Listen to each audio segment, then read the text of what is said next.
unpacking today's headlines. This is Souls and Liberty in Depth.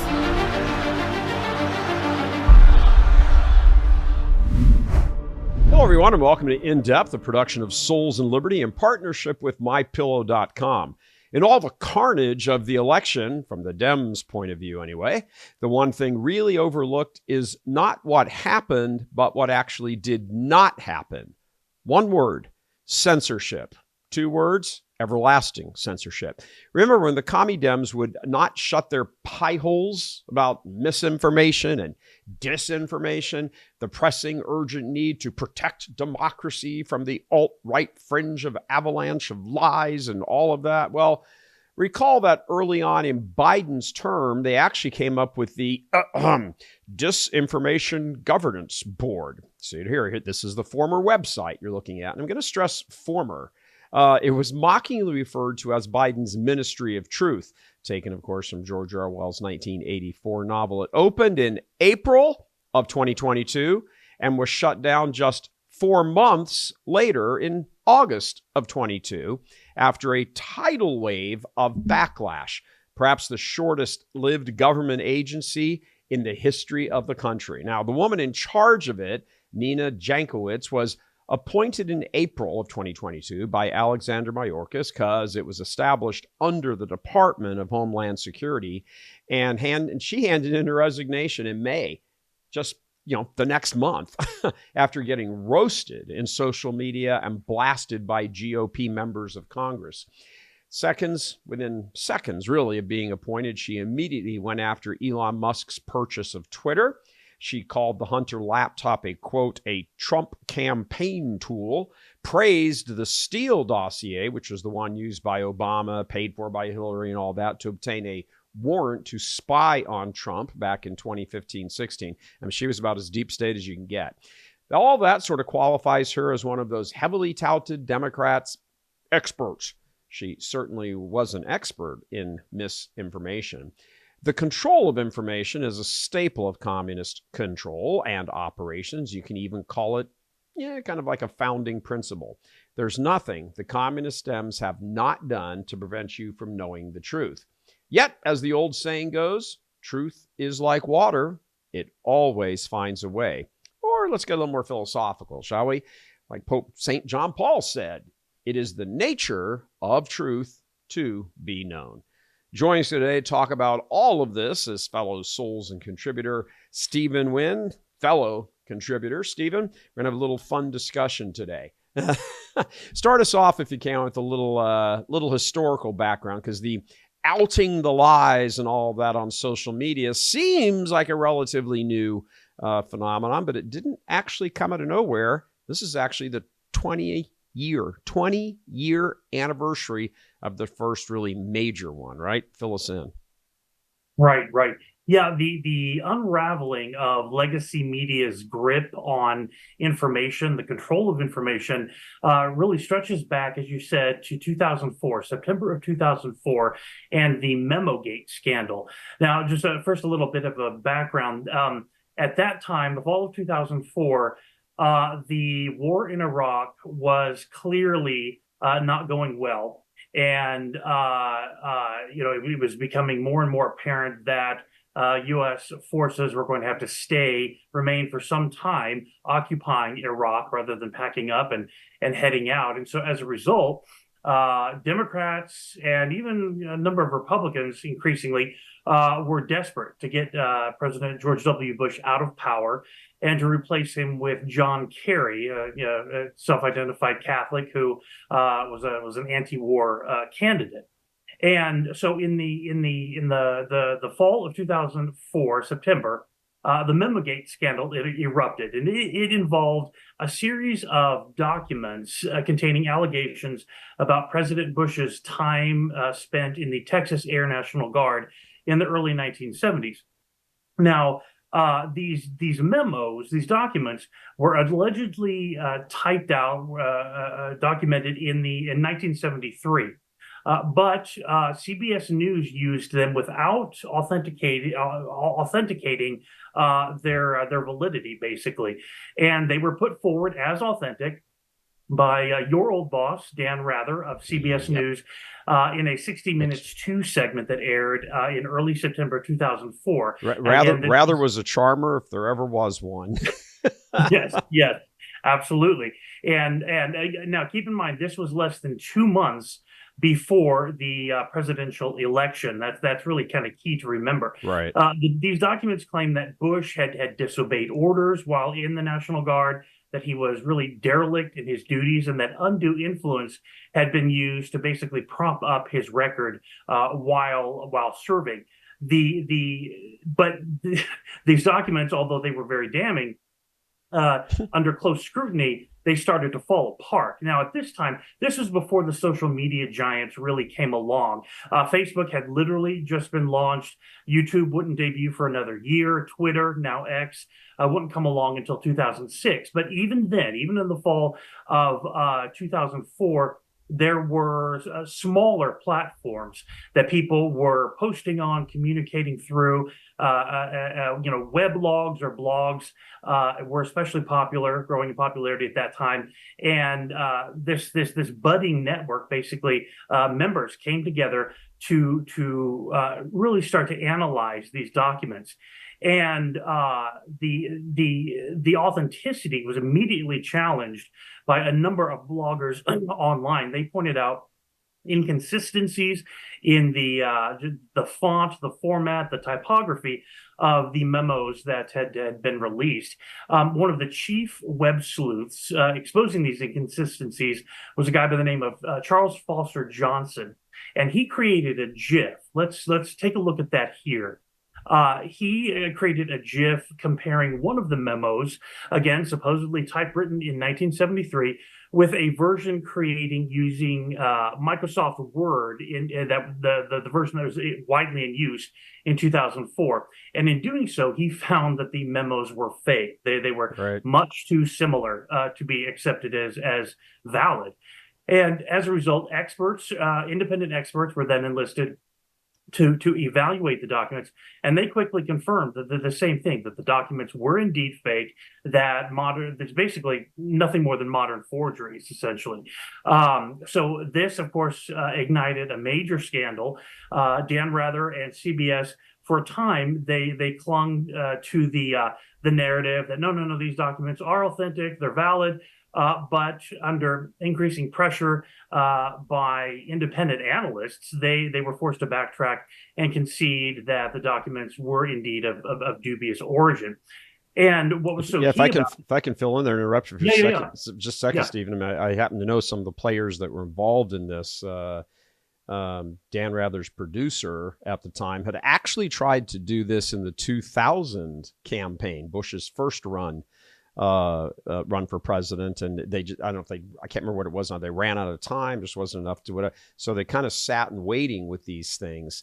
They were putting them together about a year or so in advance.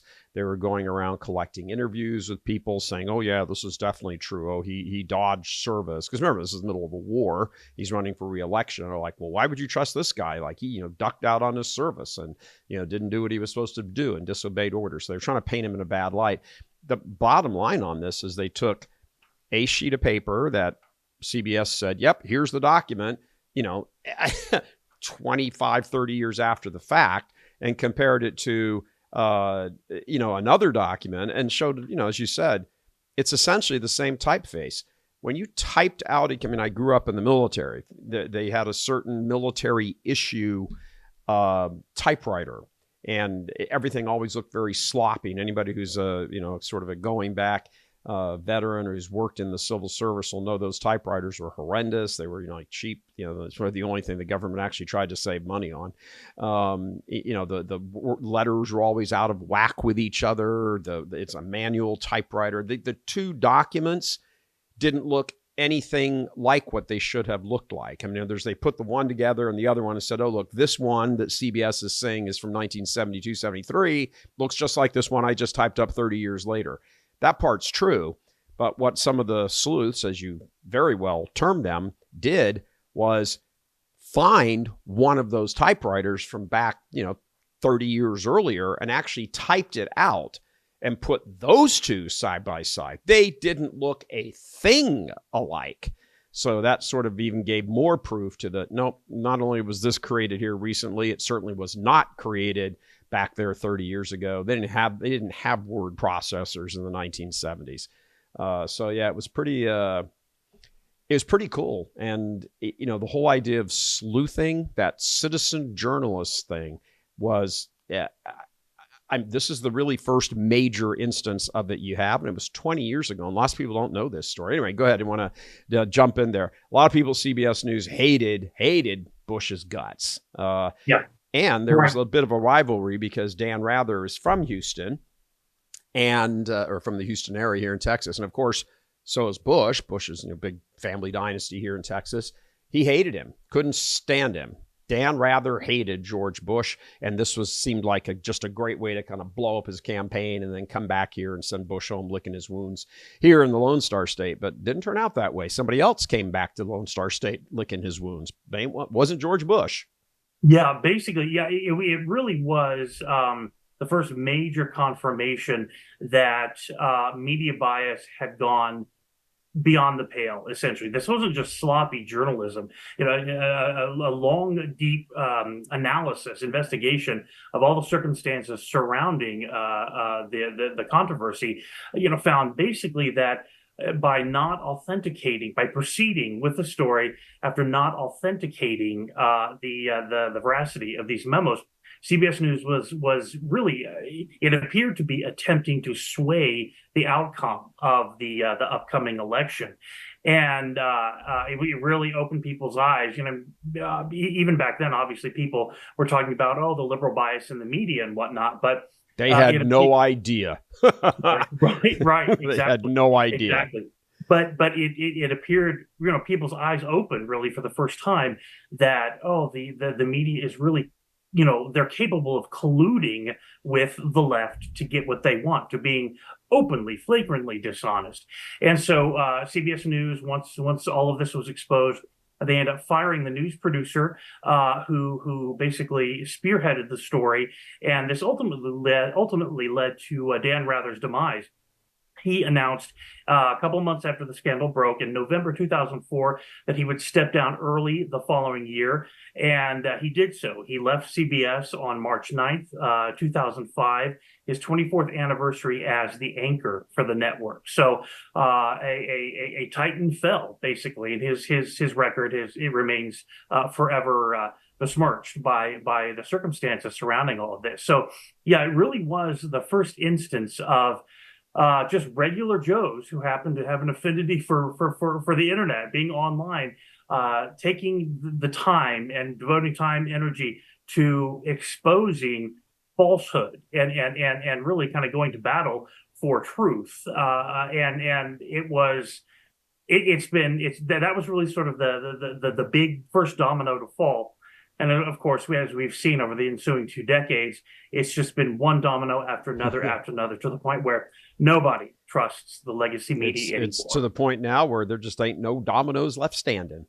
Yep, exactly. I think just as a little wrap up on that, I think it's funny that Dan Rather, to this day, still insists those documents were not forgeries. He was just on CNN or PBS, I can't remember what it was, like sometime last year. He's like, no, they're absolutely truthful, blah, blah, blah. I'm like, oh my gosh. Well, talk about hanging on to your craziness. But anyway, in regard to that, one of the things we want to talk about in this show is how social media, particularly conservative, patriotic, faith-based Christian social media that explores a lot of cultural and political goings on, has really reshaped and recast the entire media world. And the media world, of course, is important, as we pointed out earlier. Communists always want to control the media because through that, they control the narrative. They know normal people don't have time to sit and look at stuff 20 hours a day. They're busy running their lives. They just look at headlines and they don't pay attention to anything else. So if they control the producers of the headlines, they control what's in people's minds. Well, when you lose control of the media and the headline making machine, you have pretty much lost the narrative. And that's where we are right now. One of the things you could look at on social media, Stephen, and our viewers are analysis pieces done on the collapse. And I think this is a great one that we want to show you here. This is just a discussion. It's like 2 minutes. An analysis of what's happened with Obama. Like, he's just kind of vanished as any kind of influence anymore. Take a listen.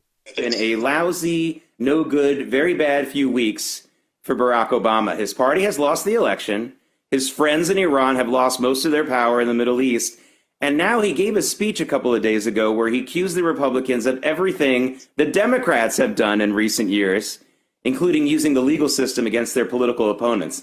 Now, not surprisingly, Obama is being roasted online for this speech, but, even some Democrats are saying he went too far. Vanessa, I feel like two regimes fell this weekend, the Syrian regime and the Obama regime in the Democratic Party. Do they have a new direction to follow now that Obama seems to be no longer really in power of that group? I wish I had a better response or a sense of clarity for the Democrats, because I really do feel like they're scrambling at this point. They tried to send, former President Obama in fourth quarter, 1 minute left on the shot clock to try to grab the black and brown vote, and he failed miserably. And it was almost offensive to some of the audiences that were like, hey, look at the tone he used, specifically with black males. So this is yet again another example. They're trying to resuscitate Obama to try to save what little they have left. But in all actuality, it's time for them to just completely start a new path and just start in a new direction, because they clearly failed with their strategies. They were not listening to we, the people, and what we're experiencing in the country right now at this point. And that's what caused them ultimately to lose the election.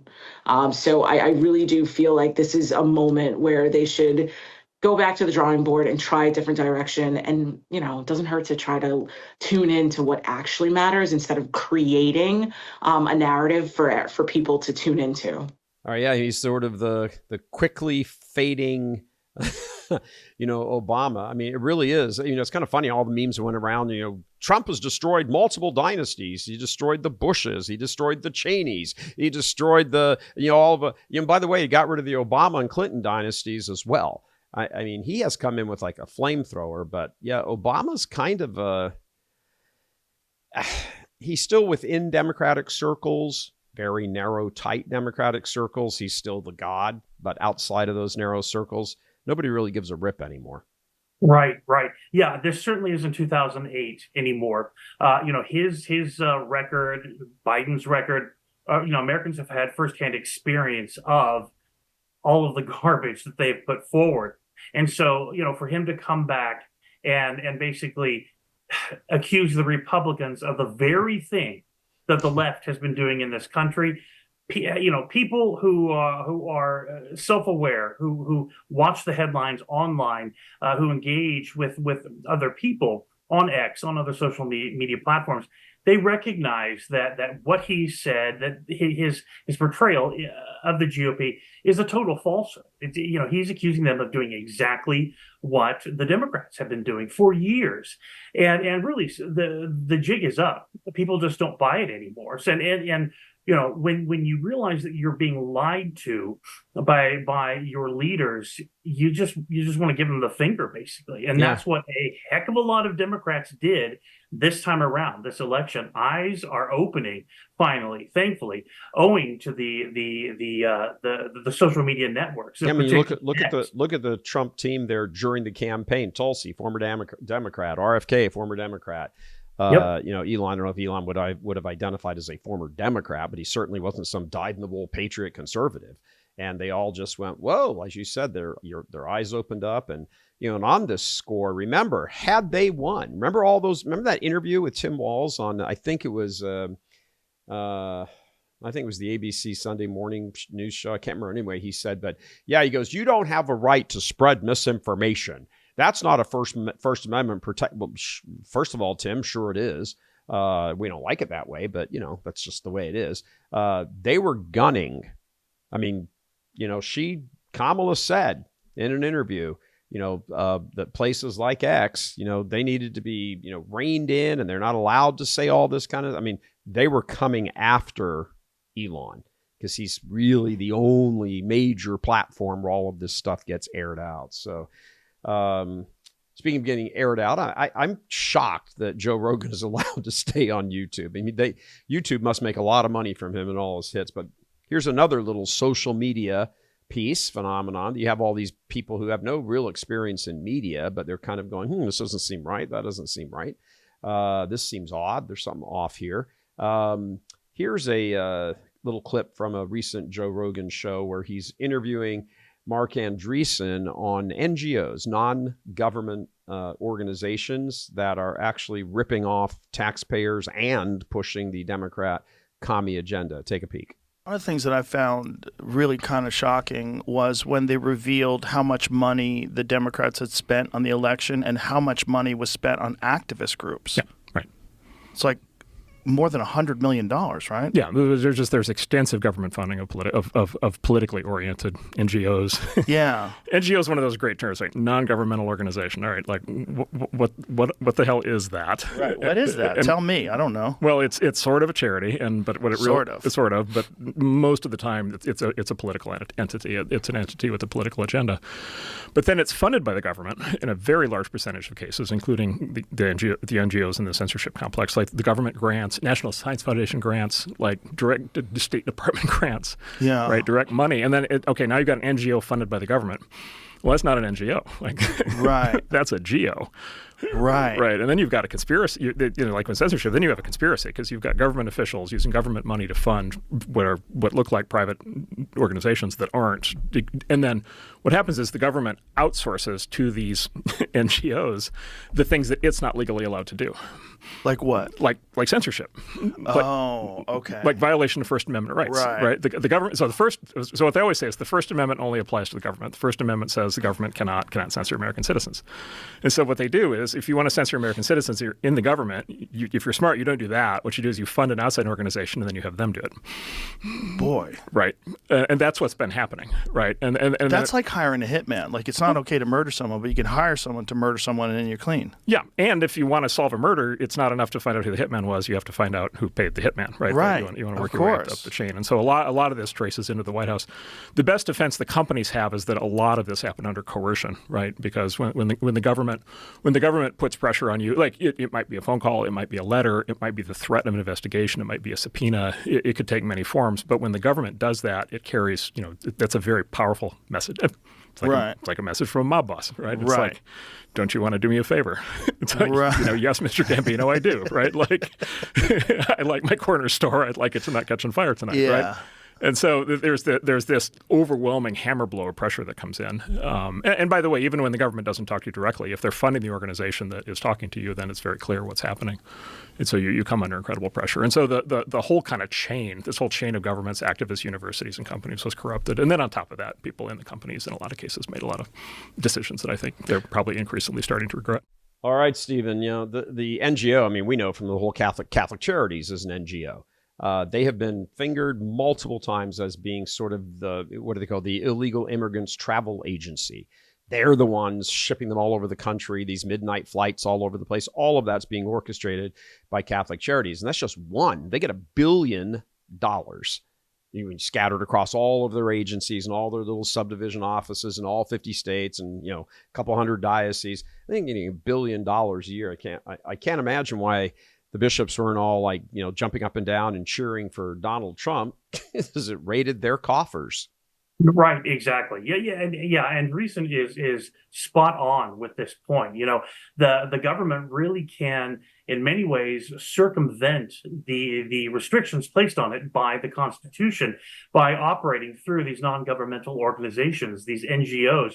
Those serve as its little foot soldiers operating on the ground, working largely under the radar, behind the scenes to advance the agenda of the left. That's why George Soros, who's bent on the destruction of all of Western civilization, that's why his Open Society Foundation funnels millions and millions and millions of dollars every year into countless NGOs in the United States and across the West. And the impact that has is absolutely, it's nothing short of diabolical, frankly. And here's a shield that lots of people might not know. If you haven't worked in media, you wouldn't know. But You can go to a government agency. It doesn't matter if it's a city, county, state, federal agency, and FOIA something. It's called the FOIA, the Freedom of Information Act. And because it's a government document or a government recording or a government video or whatever, as long as it's not involved in an active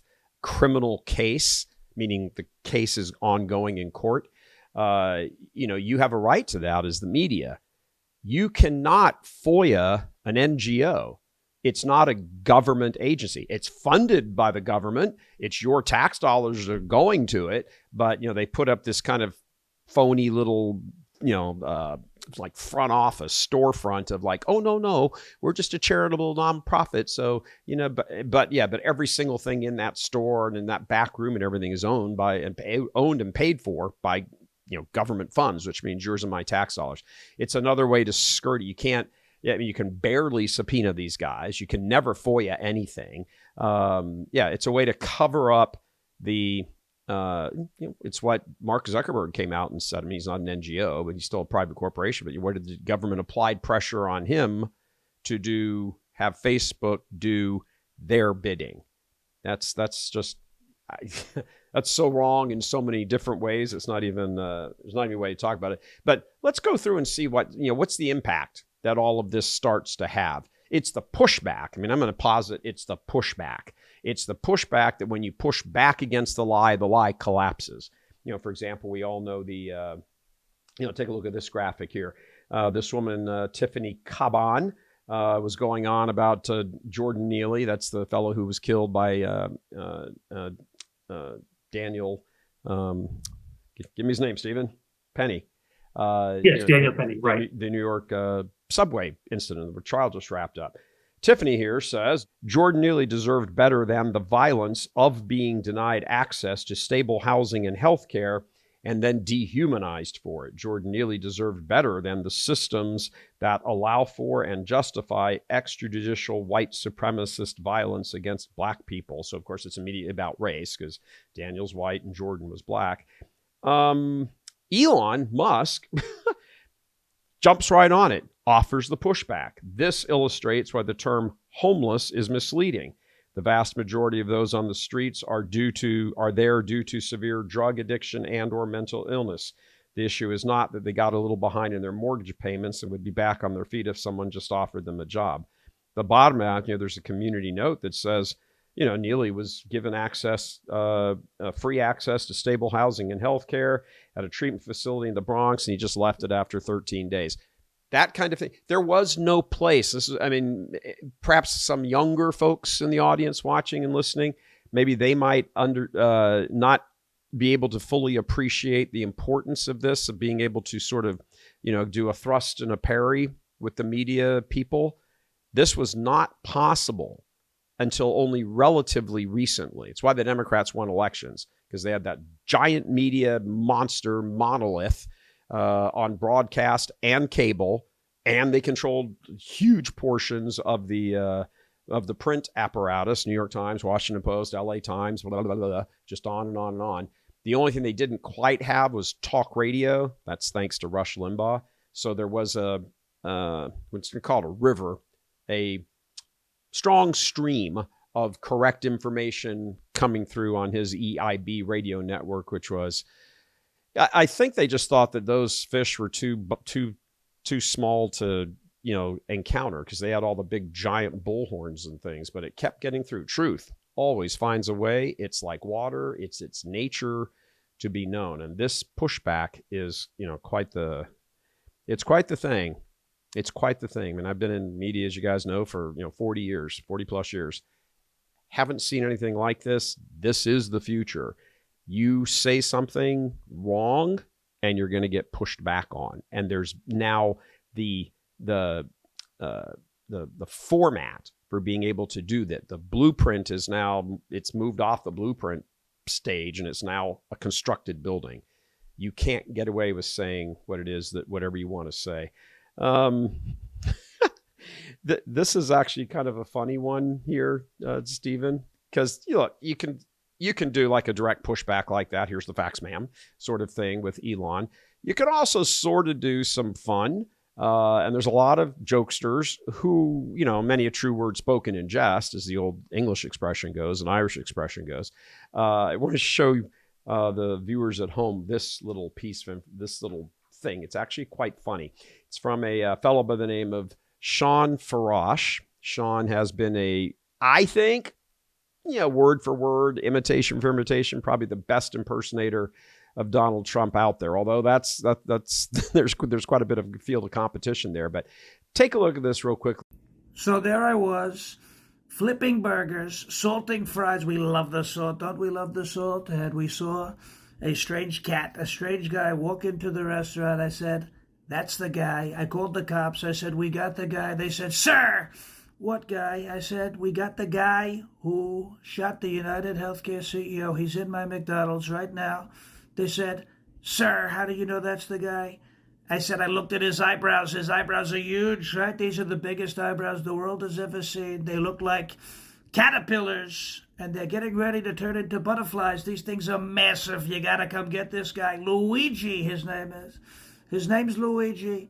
And I got along very well, by the way, with Mario and Luigi. Fantastic people, beautiful twins. We like Mario a lot better, by the way, because his hat is red. It looks like a MAGA hat. And we also got along very well with Bowser. We negotiated the safe release of Princess Toadstool. I call her Peach, Princess Peach. But this Luigi walked into the wrong McDonald's. I saw him. I said, "With those eyebrows, everybody's going to find you. You got to do something about it. Elon can see those eyebrows from outer space. They're incredible. You got to clean it up. You walked into the wrong McDonald's, and now our beautiful men and women of law enforcement, we love law and order, right? They're coming to take you away," and they took him away. And McDonald's was very happy about it, right? They gave me Employee of the Year for going from fry cook to president. Now they've given me Employee of the Decade for being the greatest bounty hunter the world has ever seen. We found him, we got him out, we got him in the hands of the cops, and we are making America safe again, believe me. He, of course, there, Stephen, Sean is referring to the ha-ha with, no, it's not such a ha-ha thing, but, Luigi Mangione getting captured at a McDonald's. But what's he playing off there? He's playing off kind of, again, the whole Trump and the McDonald's thing that he did the week before the election. And social media is crafting messages in such a way that the legacy media has no way to keep up with. They just don't. Right. And it really, his impersonation is awesome. I love that. And frankly, it's fantastic. It's excellent. It's great to see that humor remains. Comedy isn't dead, because it certainly is on the left. Left. You're talking about a humor. That's what was so funny. Kamala's, the joy. I'm like, that's the most joyless bunch of people. No humor, no sense of humor. Like Night of the Living Dead zombies coming after you. Gosh, that sucked. And there's a lot of humor and wit and funny and ha-ha. Even if it is true word spoken in jest, there's at least some jest part of it. Yes, exactly. Yeah, the humor on the right is really refreshing, because it helps expose the left for just the imbeciles, the miserable. I've never seen such a group of people who are so happy to be miserable, and that is the left. They do nothing but complain. Very well put. Even as they try to destroy the very country in which they live. So it's very good to see that. It's returning to an earlier point that you made. It is so crucial. The advent of social media, I think, it is in many ways a godsend, because politicians generations ago stopped being interested in truth, and thus naturally it would fall to the media to really act as the safeguards of the truth. Well, they sold out decades ago as well to the left, and have done nothing but promote leftist narratives since then. So ultimately, it has fallen upon us, citizens, your average, everyday Joes, citizen journalists, to basically pick up the banner and forge ahead, really to pursue truth, to expose lies, expose falsehoods. And thankfully, I don't know too many human beings, average everyday Americans, who like being lied to, and that's Yeah, a big nobody's scrolling through their phone looking for a lie for themselves. Yep.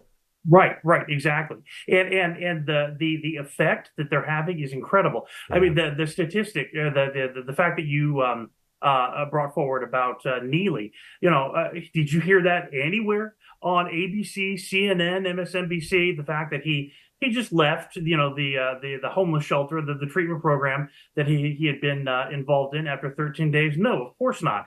That came from citizen journalists. And he wasn't just some poor random guy who had a momentary psychotic break. He's been arrested 42 times over the past 7 or 8 years for a number of crimes, including basically assaulting children, assaulting women. So there was no reason to believe that he wouldn't, do that again if Daniel Penny had not tackled him. But of course, you didn't hear that in any of the mainstream news reports. And so when people discovered this online, it really helped fire up their sense of justice, that Daniel Penny was being subjected to massive injustice by leftist prosecutors, by Alvin Bragg. Right, absolutely. Trump should put Daniel Penny in his communications outfit or something in the White House. Absolutely. Yep. He needs to be compensated in a big way, and that would be a great thing to do. I want to make sure, Stephen, we're able to get to everything. So sure. You and I giggled earlier this morning about this. I want you to talk. So the Irish would call it shite posting. Yes. Take it away. Yes. For folks who have been following international relations online over the past week and a half or so, you may be aware that Trump, when he came out and suggested that he would institute a 25% tariff on Canadian goods, Canadian Prime Minister Justin Trudeau, far more Marxist, far more communist than even Kamala or Biden. He flew down to Mar-a-Lago, met with Trump, and during the course of the conversation, Trump said, well, if Canada cannot stand on its own 2 feet without the U.S. subsidizing it to the tune of $100 billion a year, maybe Canada should just become the 51st state and you can be its governor. And, Trudeau and the whole Canadian entourage, they laughed nervously, but then they glanced around and they looked at each other like, right, exactly. Yeah, did he just say that? Yeah, right, exactly. I mean, they're just not used to someone, like Trump, who just chucks all the formalities of your typical diplomacy and just lays everything on the line. Well, since then, Trump has come out online, posting memes, things like that, kind of hammering home his message. He posted to Truth Social just after midnight that basically calling Justin Trudeau, we've got a graphic that shows here, but basically calling Justin Trudeau the governor of the great state of Canada, kind of reinforcing the message that if Trudeau does not get in line, the United States will just annex Canada. Now, of course, people on the left, both in the United States, but especially in Canada, they're aghast at this, and they say, oh, this is so unbecoming of a president elect, and is Trump, some of them are speculating, is Trump really preparing to invade Canada? Of course not. He's trying to undermine the grip of Justin Trudeau on Canada. He wants to see a strong, prosperous Canada, just like he wants to see a strong, prosperous watching America. The leftist commie heads blow up all over social media. He didn't get us a war in the Middle East. He's going to have us having a war right across the border. Yep. And you know what? I think they actually believe it. I agree. I think so. First of all, again, they have no sense of humor. They cannot tell that this is a joke. They don't understand Trump, and they think that he's just bent on overrunning the world. He's not. He's trying to fuel the fire of popular discontent in Canada against Trudeau. They're going to have a national election by October of next year, if not before, but it'll probably be that long. And right now, Trudeau, and he probably won't have to worry about being the governor of Canada after that election. That's right. Exactly. 51st state. He's massively unpopular in Canada because he has truly destroyed the country. As bad as things have been here for the past 4 years under Biden Harris, Americans, for those of you who've been following any bit of Canadian politics, it is so much worse there. It is so much worse, and Canadians are crying out. And so Trump is just trying to, as they should be. But we both have good friends in Canada. Yep. They're awful, but. I want to sort of keep us on track here because Sure. there's a whole bunch of things that we want to show people and help them come to understand. This is all the way people used to get the newspaper and read the newspaper, the way they would sit in front of their TV sets and watch at least the evening news or something. They now need to migrate over and make find the right accounts to follow on social media and start getting their news and information from there. So. For example, because these things are all tied to real world affairs. Let's take a look at this particular one. We'll go back here again to Sean Farash, who did the great Trump impersonation for us there a little bit early in the show. He posted up, we know just about everything about Luigi Mangione. It's the fellow who is accused of shooting the United Health CEO, but very little about Thomas Matthew Crooks, the Butler attempted assassin, and Ryan Wesley Roth. I'm sure that's just a coincidence. Very fair point. How is it that when Trump was, people tried to kill Trump, we know virtually nothing, even after all of this time, really about either one of those? And what we do know sounds really weird, and the FBI can't comment, and Christopher Wray isn't allowed to, and it's an ongoing investigation, and blah, blah, blah. We still don't know anywhere near the amount of detail. They've had months to work on that. Whereas here, this has been like a few days, and all of a sudden we know everything about the kid and this and that, and here's his lunch bag, and there's his backpack over there, and he was eating French fries just before they came in. And we know, probably know what size his socks are, for goodness sakes. Mike Benz, who is a former State Department cyber intelligence guy, very well respected, got 250,000, 500,000, whatever it is, followers online. He commented about the indefinite delay on the Ralph investigation. When you think about, Ralph's a guy down in Mar-a-Lago, was hiding in the bushes for 12 hours, lived in Hawaii, got to North Carolina, somehow picked up all of these guns and weapons along the way, bulletproof vests, multiple rounds of all sorts of stuff, 47 million satellite phones, and everything was just laying there and hiding in this little sniper's hedge for hours and hours, for almost a full day. Prepping it. When did he get there? How did he get the car? All of it. So Mike Benz posted this little graphic here that we want to put up for you. He says Ryan Roth, the quote lone gunman, and I think that to put that in quotes is a big deal. I would have put just the word lone in because it doesn't look like anybody could have done this on their own.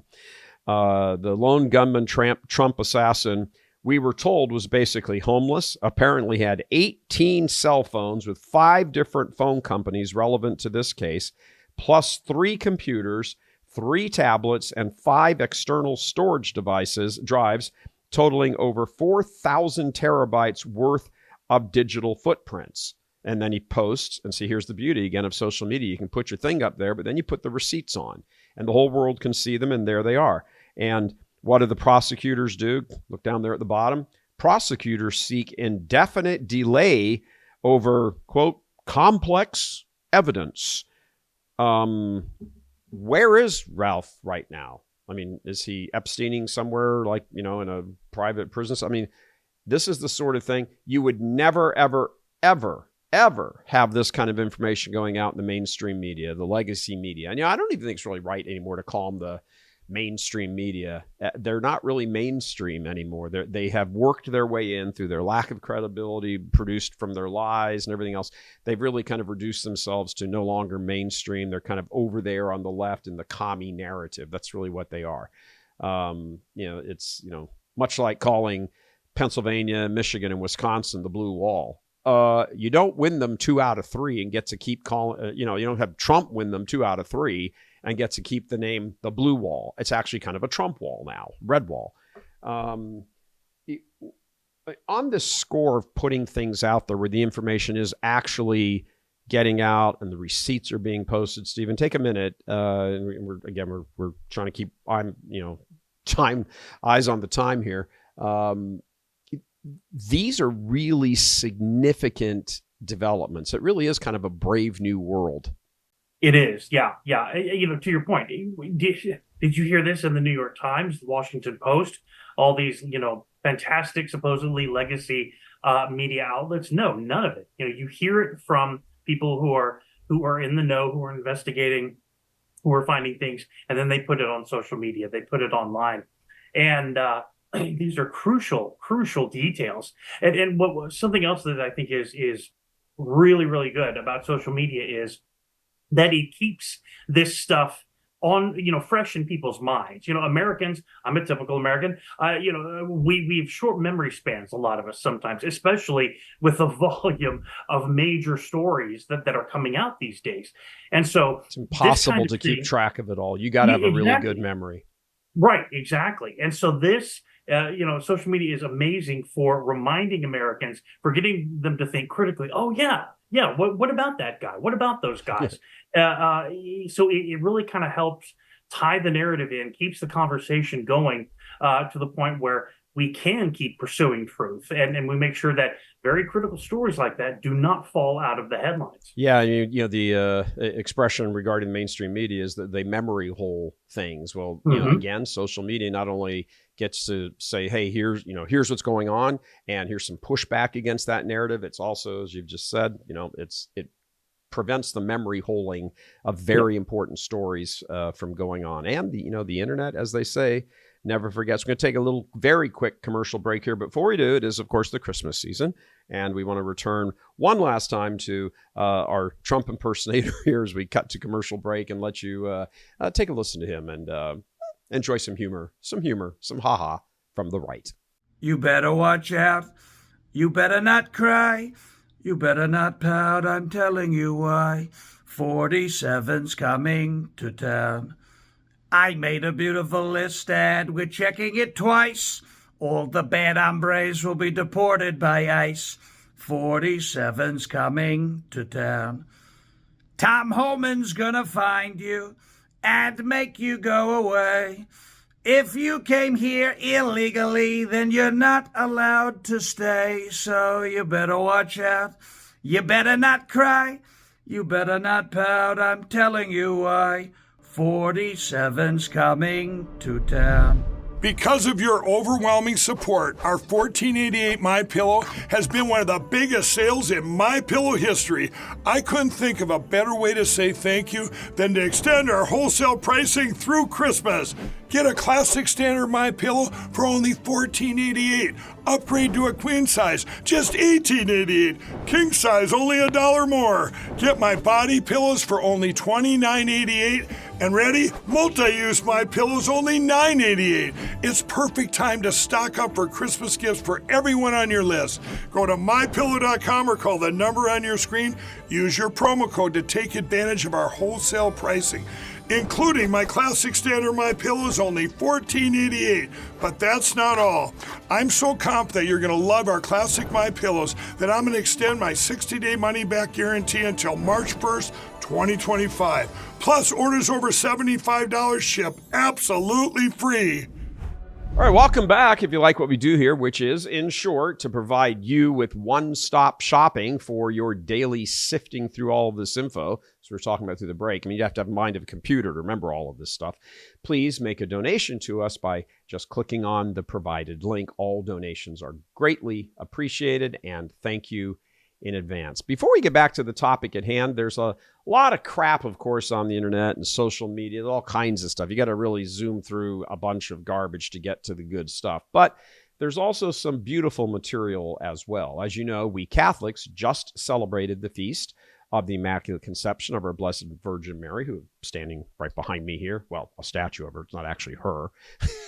And in Rome, an annual, very cool, splendid, beautiful tradition is that firefighters each year ascend the pedestaled statue of Our Lady in the Piazza di Spagna with a wreath for her crowning. This is straight from the internet. Take a look.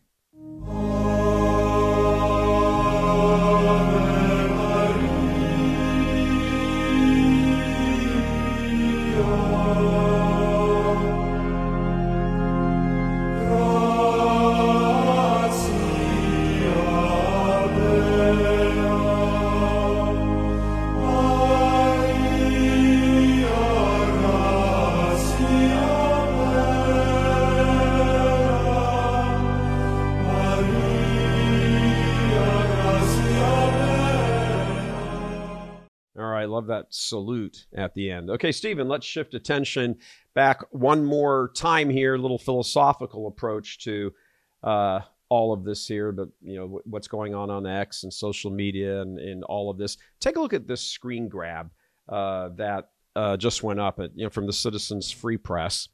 It's interesting when you take a look at this, because look at all of the stories on there. I mean, that's just from, I think this was from like a 2-hour snapshot. And Trump, in his own words, on birthright citizenship. I mean, there's a link through that you would never hear. All over them to the left, they're going to have to send back Barron and Don Jr. and Eric because they're all birthright kids. No, they're not. There's the hilarious, that we already covered, trolling of Justin Trudeau. Chris Wray is preparing to resign as FBI director. Wray doesn't want to be fired by Trump. I mean, 3 of these things came up in the Kirsten Welker interview on NBC on Meet the Press with Trump. And yet here's the fullness, the richer context of the story available right here. And New York Times admits Pete Hegseth will be confirmed. So, Stephen, again, you get the information, you get the full information. Having worked in the media for a long time, I can tell you that out in the traditional media world, the dying legacy media world, ask MSNBC, there's a sense, because you don't really want to get sued if you're a TV station or a network. So you don't, and of course, unless you're CNN, which we can talk about later this week, you don't want to misreport something. You just leave out information. That's the cutting difference there. You don't say something that's wrong. You just leave out sort of exonerating information in your story, and thus lead the viewer, the listener, the reader, whoever it is, down the primrose path to drawing the conclusion you want them to draw without ever actually coming out and saying it. It's really, really unethical. It is, absolutely. Giving an incomplete picture of a story, leaving out key facts, basically, guiding people to embrace a false narrative through omission. That's just as dishonest as coming out, directly and saying outright falsehoods, basically. And that outrages people. No one, at the end of a long day at work, you want to catch up with what's going on in the world. No one sits down and says, I want to be lied to, and turn on the television and listen to CNN.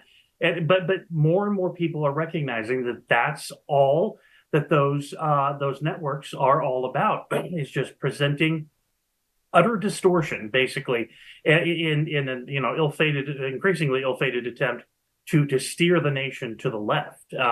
And you look, to their credit, it almost worked. Yeah, absolutely. Frankly, we were all sweating bullets. All sweating bullets about how this was going to go. Elon was sweating bullets about the censorship issue, as he should have been. Remember was it the EU or England or whoever said, you set foot over here, we're going to arrest you for misinformation? Mm-hmm. Right. What? Right. Yep. Exactly. Yeah. Things as bad as things are here, again, they're far worse in Canada and even worse in the European Union. Right. It really, social media has come along as a lifeline for people who are interested in truth. And as we've seen, thatefully, tens and tens of millions of Americans are still interested in truth. Even those, folks who are not necessarily pious Christians, whatnot, they still have sort of an innate natural virtue, an innate sense of justice.